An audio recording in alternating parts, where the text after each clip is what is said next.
How to Protect Yourself from Black Magic Part 3.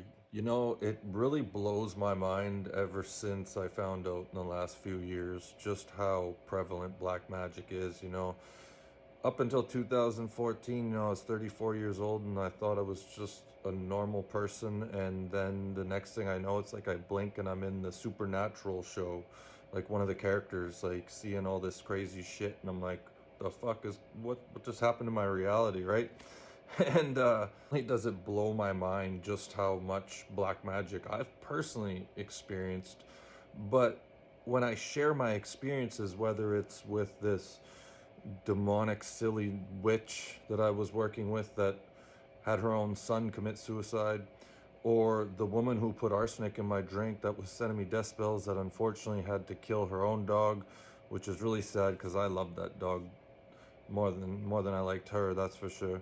But anyways, whenever I share these stories, it amazes me is how many people reach out and they're like, I've had this happen to me and this happen to me and this happened to me, and it's like, holy shit, man, like I'm not the only one. So I wanted to share with you some more things you can do to protect yourself and return negative energy. So let's first start with, where do you live?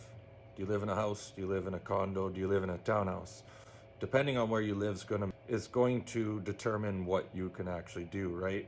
Let's say you live in a house. To start, walk around the house, sage the property, specifically sage your property, leave an offering to the spirits that are currently occupying the same area as your house and maybe even lost part of their house because your house was put up. So leaving an offering and giving thanks to the land for just occupying that space and calling it home is a really good gesture. And you can also do that to your guides and ancestors and angels. They love that stuff. And it just helps raise the vibration of the area. Put protective crystals throughout your yard. That helps. Get the right incense, light candles throughout your yard. Another thing you can do if you're at a house is you can place a line of white salt on the end of your driveway. It was so funny because I just did this once and I had a homeless guy come up and I'm in my garage and he's trying to get my attention and he's screaming at me. And I look over and he's standing right at the line of salt and it's dissolved into the ground because it was wet, right? He had no idea, but he wouldn't cross this line as bad as he wanted to get my attention.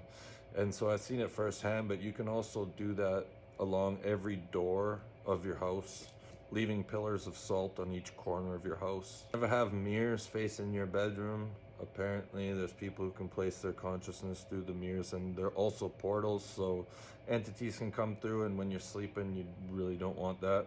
So make sure there's no mirrors facing towards your bed. As cool as it would be to have a bunch of mirrors on your ceiling, that's really not a good idea, but something to keep in mind. Getting rid of old stagnant energy. You want to tidy up your house, keep it clean. God is cleanliness. So if you got a bunch of junk hanging around, it's stagnant energy, and plus it doesn't look that good. Go do some cleaning. Don't tell me that it doesn't feel amazing once you've cleaned up an area. You feel like a superstar. Anytime I get in a bad mood, it's like I grab the vacuum, go clean my car, wash it, and I'm like, oh, feels so good, right? So do some cleaning. It cleans up your house energetically.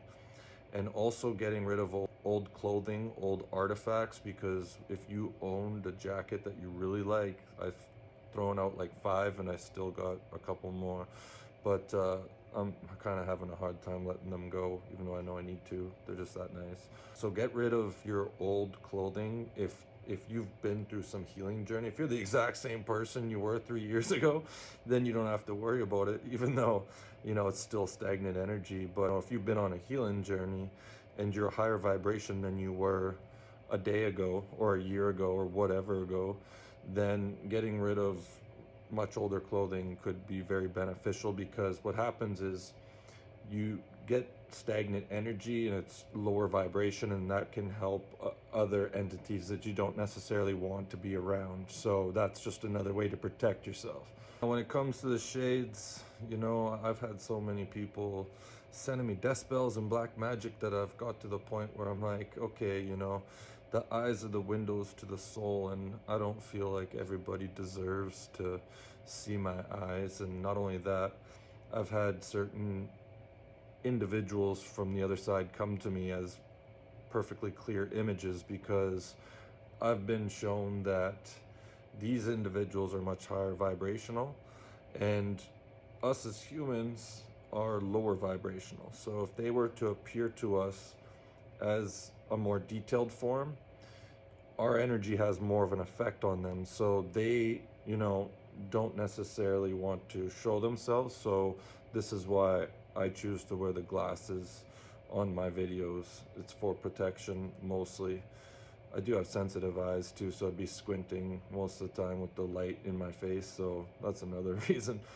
Another thing you can do is, get the bracelets, get the necklace. My pockets are usually full. If I step on a scale, I've got pounds probably on me that aren't mine, that are due to crystals. And I often get asked, what crystals should I use? Just generally look into what protection crystals are, but just you'll be guided to the right crystal most likely, right?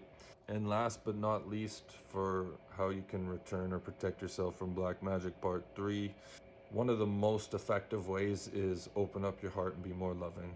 The more you raise your vibration, the more protection you receive from lower level energies.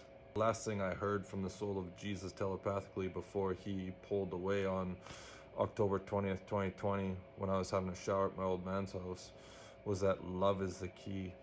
The more loving you are, the closer you are to Jesus. A lot of people are making long distance collect calls to Jesus, but the more you raise your vibration, it's more like a megaphone instead of a cell phone or a house phone, right? Love is the key. That's what Jesus told me. That's all I got. Thanks for watching.